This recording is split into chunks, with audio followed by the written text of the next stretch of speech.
Hallo und herzlich willkommen auf Epic. Wir haben heute für euch die brandneue Striker X von UF Pro und zeigen euch alle Features, alle Details, vergleichen sie mit der HT und der XT.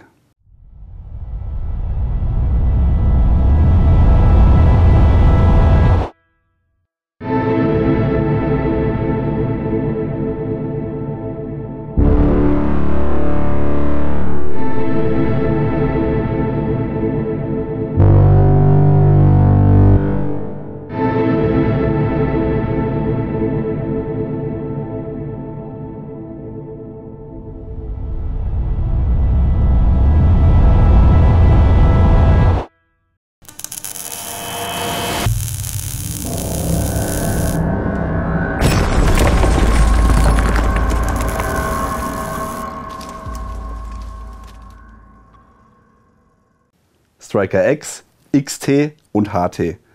Um es einfach zu machen, die XT und die HT sind fast identisch. Bei der HT hat man hier im Prinzip einfach nur noch mal im Schrittbereich nochmal Belüftung zusätzlich, aber sonst sind die fast gleich. Deswegen legen wir die jetzt beiseite, damit wir hier nicht farbtechnisch durcheinander kommen. Zweimal Steingrau Oliv wäre nämlich blöde. Ja, das heißt XT, HT stellvertretend mit der HT. Wo ist jetzt erstmal oder warum brauche ich jetzt überhaupt eine Striker X? Die Striker XT und die Striker HT sind primär für den Behördenbereich entwickelt worden, also für Einsatzkräfte, Polizei, SEK, was es da auch immer gibt. Und Armin Wagner von UF Pro hat dann vom Militär auch Input bekommen. Die haben gesagt, super Hose, aber das und das wäre vielleicht für den militärischen Gebrauch noch mal ein bisschen besser. Und deswegen jetzt neu die Striker X. Also keine Sorge, wenn ihr die HT oder die XT habt und bei der Polizei seid, die ist schon geiler, aber ihr könnt die anderen auch behalten. Aber ja, entscheidet selber. Wir zeigen euch ja alle Features und am Ende könnt ihr dann sagen, ich bleibe dabei oder ich warte mal noch ein Jahr und hole mir dann die Striker X. Die Änderungen fangen bereits beim Material an, während bei der Striker XT und HT 67% Polyester und 33% Baumwolle eingesetzt werden, wird hier bei der Striker X 50-50 eingesetzt. Also 50% Baumwolle, 50% Polyester. Gleich geblieben sind die Einsätze aus Schoeller Dynamic mit 92% Polyamid und 8% Elastan. Die findet man hier im Kniebereich, hinten und noch im Schritt. Das zeige ich euch aber gleich im Detail, wenn wir die Hosen von oben nach unten durchgehen. Unter anderem war wichtig, dass bei der Striker X fürs Feld die Hose möglichst einfach gehalten wird, also einfacher zu reparieren ist. Während die HT und die XT mit Reißverschlüssen oder vielen Reißverschlüssen arbeitet, hat man hier versucht, die Reißverschlüsse auf ein Minimum zu reduzieren. Wo die genau sitzen, zeige ich euch gleich. Wir fangen jetzt erstmal an mit den Knöpfen hier vorne. Da haben wir hier bei der HT und bei der XT einen Druckknopf im vorderen Bereich. Hinten sieht es auch aus wie ein Druckknopf, das ist aber keiner. Das zeige ich euch gleich. Hier haben wir den Druckknopf und hier dahinter eine einfache Öse, die nochmal das Ganze hält. Die Öse ist hier auch eingesetzt, die sieht man vorne nicht, sondern nur den Verschlussknopf. Und das ist ein typischer Canadian Slotted Button nach dem Prinzip, einfach zu reparieren. Wenn er abfällt, wieder angenäht, fertig. Weiterhin hat man hier einen der wenigen Reißverschlüsse der Hose verwendet, nämlich für den Latz. Da sagt der Armin, der hat ja Feedback auch bekommen. Es gibt ja Leute, die brauchen mehr Platz und Leute, die brauchen weniger Platz zum Pipi machen. Das heißt, wir haben hier zwei Schiffchen. Das heißt, ihr könnt den Reißverschluss sowohl von unten als auch von oben aufmachen. Für jedes Gehänge genügend Platz. Wenn wir hier schon mal in dem Bereich sind, geht es weiter mit den Gürtelschlaufen. Bei der HT und bei der XT haben wir umlaufend Gürtelschlaufen, die sich einmal mit einem Druckknopf öffnen lassen. Also im Prinzip eine innere Lage, die ihr hier sehen könnt. Die bleibt immer fest vernäht an der Hose. Und eine äußere Lage, wo nochmal ein Gürtel im Prinzip eingeschlauft werden kann. Typisch für die Behörde oder für die Polizei. Man hat einen Hosengürtel, der die Hose hält und man hat eine Einsatzkoppel, die dann im Prinzip in diese zweite Lasche eingefasst wird und dann mit dem Druckknopf verschlossen wird. Ja, geht hier einmal komplett rum das ganze System. Hat man hier teilweise übernommen. Bei der Striker X habe ich hier auch keinen Druckknopf, sondern Klett. Auch hier wieder die innere Flappe und oben drüber eine Lage mit dem Material, um nochmal einen Gürtel einfassen zu können. Das habe ich allerdings nur hier vorne, rechts und links und nicht umlaufend. Das heißt, Hosengürtel würde eingefasst werden und ein Einsatzgürtel würde nur hier vorne im Prinzip kurz fixiert werden. Bei der Hose hier oder bei der XT und bei der HT haben wir auch keine Möglichkeit, hier nochmal zusätzlich eine Unterteilung für einen Karabiner unterzubringen. Man kann die zwar einhängen, aber die sind dann lose. Da habe ich hier die Lösung, dass ich hier vorne jeweils eine große Schlaufe habe, mit der ich da arbeiten kann, um nochmal Material zu sichern oder einen Schlüsselbund irgendwie zu fixieren. Und die hinteren haben dann tatsächlich nochmal eine Abtrennung, wo man Karabiner einhängen kann. Hier sieht man jetzt nochmal schön die Unterteilung für die Karabinerschlaufe. Der Karabiner kann quasi nur hier in dem unteren Bereich eingehängt werden und stört somit nicht den Gürtel und kann auch, wie gesagt, nicht nach oben oder nach unten rutschen. Weiter geht's mit den Handwärmertaschen oder den Säckeln, wie man in Hessen sagt, wo die Hände eingeschoben werden. Die HT und die XT haben einen einfachen Hosensäckel, großer Einschub, passend auch für Handschuhe, keine weitere Unterteilung, keine Abtrennung. Bei der Striker X habt ihr hier vorne einen Bereich, wo die Hände reinpassen und hinten nochmal einen abgetrennten Bereich, wo perfekt eine Lampe oder ein Messer untergebracht werden kann. Super schön gelöst hier übrigens, nicht einfach nur stumpf abgenäht, ja, also nicht hier die alte Tasche genommen oder das Schnittmuster der alten Hose genommen und einfach stumpf abgenäht, sondern tatsächlich das Stück, was hier hinten ist, noch dran gesetzt. Ja, also die Hände kommen nach wie vor in die Tasche gut rein und ihr habt dann hier nochmal extra einen Slot für ein Messer oder für eine Taschenlampe oder was auch immer ihr da reinstecken wollt. Die Rücktaschen sind wieder das Beispiel dafür, dass es im Feld einfach hergehen muss. Hier bei der HT und der XT haben wir einen exponierten Reißverschluss, da kann sich Dreck drin sammeln, da kann sich Sand drin sammeln. Das ist fürs Feld nicht so gut geeignet. Hier haben wir eine einfache Klettflappe, die im Prinzip die Gesäßtasche abdeckt. Der Schnitt hinten ist gleich geblieben. Ihr habt hier dieses typische V von UFPRO. Da ist allerdings hier keine Polsterung vorgesehen und die Striker X hat hier ein Polster untergebracht. Also es ist ganz leicht gepolstert, nicht fett, sondern einfach nur, dass ihr ein bisschen mehr Komfort habt, wenn da ein Gürtel drauf sitzt. Der Schöller Stretch-Bereich, der hier anfängt, das sieht man hier schön. Das ist im Prinzip der elastische Teil, der die Hose auch so unglaublich oder wo man sich so unglaublich gut mit bewegen kann mit dieser Hose. Sitzt genau hier, fängt hier an und führt sich dann auch fort hier in dem Oberschenkelbereich und geht hier in den Schritt hinein. Das ist genau gleich wie auch bei der HT und bei der XT. Da kann ich das hier vielleicht noch mal ein bisschen besser zeigen. Sekunde. So. Also hier seht ihr, das ist der Schritt, der ist elastisch. Der lässt sich dehnen, das geht hier vorne in dem Bereich und geht dann bis hinten zum Gesäß nach oben. Gravierendste Änderungen ist eigentlich im Bereich der Taschenkonfiguration vorgenommen worden, während die HT und die XT eine große Oberschenkeltasche hat, die zwar von der Größe her ziemlich groß ist, aber sehr, sehr flach anliegt und darauf nochmal hier diese Multifunktionstasche, die für Magazine, Handys oder was auch immer gedacht ist, hat die Striker X hier deutlich mehr Platz. Das ist eine sogenannte Blasebike-Tasche, das heißt, die liegt eng an, wenn ich sie nicht gefüllt habe. Und wenn ich sie aber fülle, dann geht die noch auseinander. Das zeige ich euch gleich. Hier haben wir die Bedienung über zwei Reißverschlüsse, einmal von vorne und einmal also horizontal und einmal vertikal. Den vertikalen Eingriff habe ich auch bei der Striker X. Das brauche ich auch, wenn ich im Fahrzeug sitze, um mal an die Tasche ranzukommen und die von vorne aufzumachen. Ganz wichtig. Aber von oben wird hier mit einer Flappe gearbeitet. Was jetzt ganz neu ist bei der Striker X, sind die kleinen Oberschenkeltaschen hier vorne. Die sind auch mit einem Canadian Slotted Button verschlossen. Da habt ihr einfach nochmal die Möglichkeit, Blöcke oder ein bisschen Medi-Zeug oder Snooze oder sonst irgendwas unterzubringen. Das war auf jeden Fall klar gefordert. Sieht man auch bei allen konkurrierenden Produkten, sei es Crye oder was auch immer. Die haben alle auch diese Oberschenkeltaschen, finde ich auch unglaublich praktisch. Und man hat aber trotzdem nicht hier auf die Einschübe verzichtet, die für ein Pistolenmagazin oder für ein Messer oder so gut passen. Die finde ich hier trotzdem noch hier oberhalb dieser kleinen Tasche. Die Oberschenkeltasche bei der HT und bei der XT hat auf der Innenseite zwei Einschübe. Die sind nicht elastisch, also einfach eine Abtrennung, wo ich im Prinzip nochmal meine Ausrüstung organisieren kann. Darauf hat man bei der Striker X verzichtet. Denn hier war der Fokus darauf, dass man im Prinzip Magazine oder zusätzliche Magazine nochmal unterbringen kann. Und die sind hier mit einem elastischen Band fixiert. Also anstelle von zwei Taschen sind hier zwei elastische Schlaufen, die dann entsprechend ein Magazin halten. Kann ich dann, wenn ich das möchte, die Flappe nach innen legen. Und dann komme ich hier relativ schnell ran, kann da Magazine sicher verwenden oder die Tasche halt auch als Dump Pouch verwenden. Beim Verschluss habt ihr die Wahl zwischen den Canadian Slotted Button oder Klett. Also fest vernäht sind natürlich die Knöpfe, ist klar, aber wer jetzt sagt, ich möchte doch lieber da schneller drankommen an die Oberschenkeltasche, ist mir zu fummelig mit Knöpfen, Da hat UFPRO euch hier 2 Klettmodule beigelegt, Männchen und Weibchen natürlich. Die werden dann entsprechend hier aufgenäht oder müsst ihr aufnähen lassen, wenn ihr das selber nicht könnt. Einmal hier, einmal dort und dann kann das ganze Ding halt über Klett bedient werden. Wie das funktioniert, hier in der Packung, wo die beiden Klettmodule drin sind, habt ihr einen QR-Code, scannen, kommt ihr auf die UFPRO-Seite direkt zum PDF mit der Anleitung, fertig. Zusätzlich, damit die Tasche auch geschlossen bleibt, ist hier ein Schockkord durchgefädelt.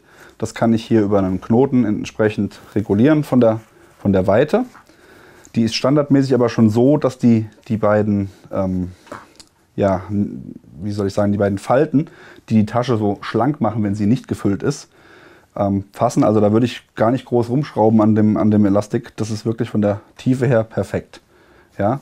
Wenn ihr jetzt hier massiv noch füllt, seht ihr ja, was da noch alles reinpasst. Also könnte man wirklich, jetzt ist ein Magazin drin, da würden wirklich 6, 7 Magazine ohne Probleme reinpassen. Da ist so viel Platz.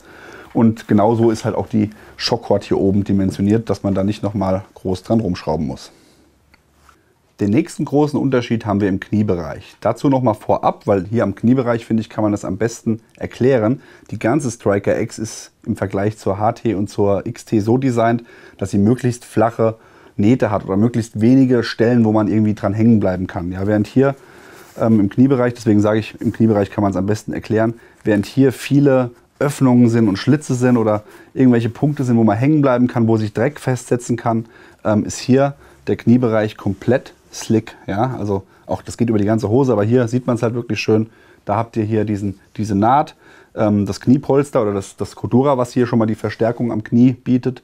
Das ist komplett abgenäht. Das heißt, da kann nirgendwo Dreck rein oder sonstige Sachen. Ja? Die Kniepolster selbst, also die Hose kommt ohne Kniepolster, muss man dazu sagen, wer UFPRO nicht kennt, hat hier nur diesen schon leicht gepolsterten Kniebereich. Habt ihr hier oben einen Reißverschluss, wo ihr dann ein Polster einschieben könnt. Hier habe ich jetzt schon mal eins rein. Das ist jetzt nicht das aktuellste Modell, aber einfach, dass ihr das mal seht.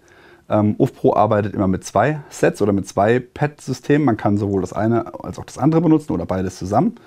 Verwendet wird D3O. Das ist ganz weiches Material, was bei blitzartiger Verformung, also sprich Knie geht schnell auf Boden, sich verhärtet und dadurch natürlich dann auch entsprechende Polsterung bringt. Da habt ihr hier ein weiches Padding für die Innenseite und obendrauf kommt dann noch mal eine Hartschale, die wird dann hier auch eingeschoben. Das zeige ich am besten gleich nochmal hier, weil da ist nämlich jetzt der Unterschied. Wenn ihr hier bei der XT oder bei der HT habt ihr von oben das weiche Polster eingeschoben und das Hartpolster, das habt ihr von unten eingeschoben. Da war dann hier diese typische Stelle, wo sich Dreck sammeln könnte. Klettverschluss mache ich unten auf und dann habt ihr hier im Prinzip die Tasche, wo das Polster eingeschoben worden ist, das harte Polster. Und das würde man jetzt beides von oben hier einschieben. Ja, das heißt, ihr schiebt einfach hier das große Polster hinten dran. Ich halte es mal vorne dran, dass ihr es sehen könnt. So. Und das ist auch ungeführt, das wird einfach reingeschoben, das hält dann durch die Kniepartie schon ganz gut. Und für das kleine, harte Polster habt ihr hier drin nochmal ein kleines Täschchen, wo im Prinzip unten das Polster aufsitzt und im oberen Bereich nochmal ein Elastikcord, um das Ganze dann auch in Position zu halten. Die Reißverschlüsse haben noch eine zweite Funktion, gleich geblieben zum alten System. Wenn es warm ist, macht ihr einfach hier den Zipper auf. Ja, ihr habt hier so ein elastisches Material, das heißt, Dreck kommt nicht ans Bein rein, sondern maximal hier in diese Tasche rein. Und dadurch habt ihr bei jedem Schritt, zieht sich da ein bisschen Luft rein. Mehr Zirkulation in der Hose kann dafür verwendet werden. Polster schön und gut, aber jeder, der schon mal Knieschoner oder Polster in einer Hose getragen hat, wird wissen, da kann man noch so gute Polster haben. Das sitzt nie so richtig hundertprozentig auf dem Knie, wie wenn ich jetzt auf einer Hose einen normalen Knieprotektor drauf machen würde und den mit Bändern fixieren. Wobei der auch mit der Zeit dann rutscht, weil nochmal eine Lage Hose dazwischen ist. Da hat UFPRO jetzt auch gesagt, wir müssen auf jeden Fall die Möglichkeit geben, hier die Polsterung entsprechend anzupassen. Ja, der eine hat vielleicht auch ein Bein, was ein bisschen anders sich bewegt oder anders ausweicht und dann muss ich auf der einen Seite ein bisschen mehr abgeben als auf der anderen Seite.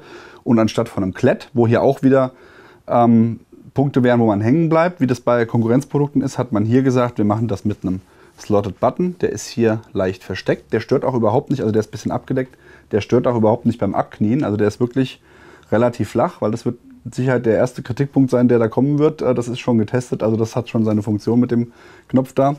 Der ist hier abgedeckt, wie gesagt.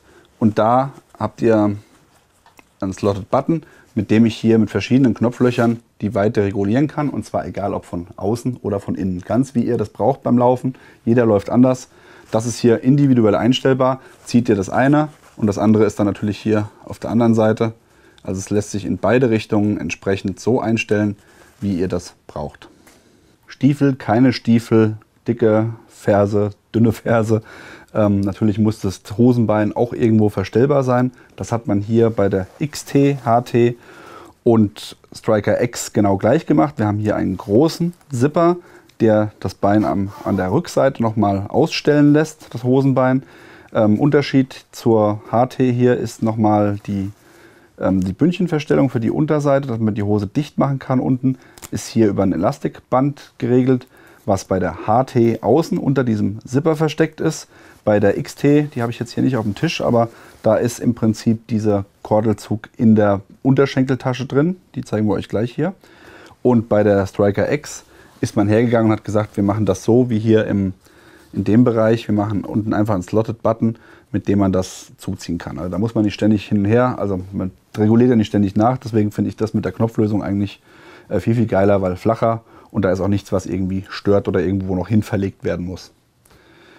Ja, Unterschenkeltasche. Ich habe es ja gerade schon gesagt, die HT und die XT haben beide eine Unterschenkeltasche, also ganz unten in der Höhe des Stiefels quasi. Die ist aber nur von oben zugänglich. Das heißt, ich muss irgendwie mich runterbeugen und kann dann von oben reingreifen. So eine Tasche würde ich aber eigentlich in der Regel nur nutzen, wenn ich abgekniet bin. Ja, das heißt, ich bin in der knienden Position und da hat man sich bei der Striker X gesagt, wir machen das so. Wir machen den Reißverschluss hier nebendran, der ist auch gut versteckt, das sieht fast aus, als wäre hier gar keine Tasche. Der ist dann quasi genau hier an der Rückseite, ebenfalls vertikal verlaufen. Es gibt hier keinen horizontalen Zipper, sondern nur einen vertikalen. Das heißt, Inhalt entweder von hinten oder, wenn man abgekniet ist, um es so einzuschieben. Meines Erachtens vertikaler Reißverschluss auf der Rückseite, bestens gelöst. Viel besser als in der Position hier. Letztes Feature, nicht zu unterschätzen. Ich nutze es sehr gerne, Stefan. Ich habe mit Stefan drüber geredet. Stefan nutzt es gar nicht, aber ich nutze es unheimlich gerne, weil mir die Hose immer hochrutscht, weil ich die immer über den Stiefeln trage. Und da habe ich hier die Möglichkeit, mit diesem Haken quasi aus der Hose eine Gamasche zu machen. Ich hänge das vorne in die Schnürung ein und damit bleibt die Hose in Position und kann nicht bei Bewegungen mitrutschen. Sehr geil gelöst. Wir haben jetzt für euch nochmal die 3 Hosen von innen nach außen gedreht, damit ihr da auch nochmal die Unterschiede seht, chronologisch geordnet. Vom Erscheinungsdatum erst die XT, dann die HT und zum Schluss die Striker X. Da haben wir die Unterschiede in den Säckeltaschen, in den Hosentaschen für die Hände. Bei der XT ist es ein solides Baumwollmaterial. Hier habt ihr im oberen Bereich Baumwolle, im unteren Bereich Mesh. Und das hat man auch bei der Striker X genauso übernommen wie bei der HT. Die Gesäßtasche bei der Striker XT komplett auch wieder Baumwolle. Hier bei der HT genauso. Und bei der Striker X hat man hier komplett eine Mesh-Tasche verwendet, um hier maximal auch Gewicht zu sparen und eine maximale Luftzirkulation zu gewährleisten. Hier seht ihr nochmal die neue Oberschenkeltasche, die sich mittig auf dem Oberschenkel vorne befindet, mit der Flappe, mit dem Slotted Button. Die ist nicht rechteckig, wie sie von außen aussieht, sondern verjüngt sich unten etwas. Die Idee dahinter ist, dass ihr entweder breite Gegenstände vorne einschieben könnt oder aber schmälere Gegenstände, die dann hier reinrutschen und dann durch dieses Stretch-Material hier unten dann gehalten werden. Die können dann nicht mehr nach oben rausrutschen, sondern werden dann wirklich wie in so einen Tunnel eingeschoben, werden dann hier geklammert durch das elastische Material und dadurch hält es dann auch extrem gut. Und ganz zum Schluss haben wir noch natürlich das geliebte UFPRO-Feature, nämlich der innenliegende Reißverschluss für das einzippbare oder für den einzippbaren Windstopper. Ist bei allen 3 Hosen gegeben. Na, wo ist er hier? Da. Auch schön gelöst, immer unter einer Flappe versteckt. Das heißt, wenn der Windstopper nicht genutzt wird, habt ihr nichts, was am Körper reibt, sondern da ist der Reißverschluss immer gut abgedeckt. Könnt den Windstopper hinzufügen. Und das bringt massiv nochmal was gegen die Kälte. Unser Fazit zur Striker X. Ich habe es dem Armin gesagt, ich sage es jetzt euch. Ich bin ein riesen Crye Precision Fan. und fand die Sachen von UF Pro für mich persönlich immer zu overdone, so viele Reißverschlüsse, irgendwie nicht so meins. Bei uns in der Epic Group haben viele die UF Pro Sachen und tragen die auch gerne, aber mich konnten die Sachen bisher noch nicht so wirklich überzeugen. Ich sage euch eins, mit der Striker X, auch aufgrund der Kosten, was die anderen Produkte kosten, wenn sie aus Amerika hier rüberkommen, ja, die Striker X ist wirklich perfekt. Also die ist so wie sie ist sie jetzt genau richtig. Ich sage euch eins, wenn meine Hose durch ist, kommt bei mir eine Striker X ins Haus. Die Striker X bekommt ihr überall da, wo es UF Pro Produkte zu kaufen gibt. Zum Beispiel bei Rigging Company. Da waren wir auch zur Shop-Eröffnung von UF Pro in dem Rigging Company Shop vor Ort. Gibt es aktuell in Steingrau, Oliv und Multicam. Weitere Farben werden folgen. Und dann, jetzt haben wir ja quasi den unteren Teil euch gezeigt. Mal gucken, ob es 2020 dazu den oberen Teil gibt. Habt ihr noch Fragen zu der Hose? Ich denke nicht, weil wir haben euch bestimmt alles erklärt. Falls doch, schreibt es in die Kommentare. Wenn euch das Video gefallen hat, lasst ein Like da, abonniert den Kanal, denkt daran, die Glocke zu klicken, damit ihr über neue Videos informiert werdet. Und dann sehen wir uns beim nächsten Mal. Bis dann. Macht's gut. Bye, bye.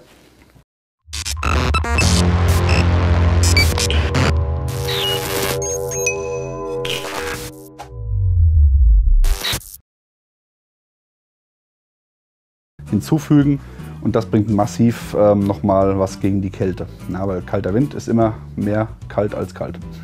Scheiße. Kalter Wind ist mehr kalt als kalt. Stefan, gib mir mehr alkoholfreies Bier. Unser Fazit zur Striker X. Ich habe es dem Armin gesagt, ich sag's euch. Ich bin Reason Cry Precision Fan. Lasst uns ein Like da, wenn euch das Video gefallen hat. Schaut bei UF Pro auf der Webseite vorbei. Was habe ich noch vergessen? Genau, klickt die Glocke, damit ihr über neue Videos informiert werdet. Das ist interessant. Schön. Videos zu lang, ich schnell reden. Zu Riesen, nee, fragen Sie die Packungsbeilage. Nee, fragen Sie die Packungsbeilage.